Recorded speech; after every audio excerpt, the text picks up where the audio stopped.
បើមិនប្រកាន់ទេសូមខ្ចីមាសមេធ្វើជាសង្សារត្រឹមមួយសប្តាហ៍លក្ខខណ្ឌបែបណាក៏ព្រមដែរថ្លៃរៀងតូចច្រឡឹងភ្នែកតឹងស្រស់ស្អាតណាស្រីច្រមុះស្រួចស្រលូនជើងដៃដឹងថាចរណៃមិនទាន់មានអ្នកណាបើមិនយល់ទោះទេសូមខ្ចីមាសមេស្រឡាញ់គ្នាមួយផ្លែតគ្រាន់តែជាហេតុអ្នកផ្សេងមើលមកដូចយើងសង្សារ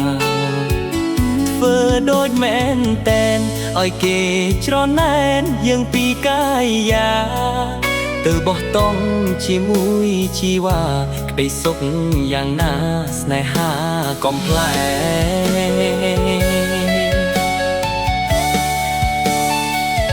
ប្រោះនឹងគេដែរមិនគួរជឿទេគ្មានគេបែតីមិនធ្លាប់ចេះស្រឡាញ់ស្រីពេលបានឃើញថ្លៃអារម្មណ៍ប្រែបែបផ្សេ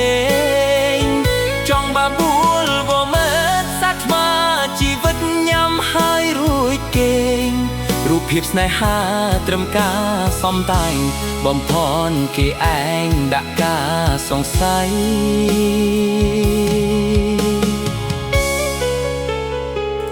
បើមិនប្រកាន់ទេសូមខ្ចីមាសមេធ្វើប្រពន្ធបងអួតគេផងមិនឲ្យឆ្កងផ្អែកស្មាកាន់ដៃប្រពន្ធលំសុំមិនបាច់ផ្លូវការក៏បានដែរថ្លៃត្រឹមបងហាញភ្នែកអ្នកដទៃសុំសិតច្រណៃស្រឡាញ់មួយជីវិត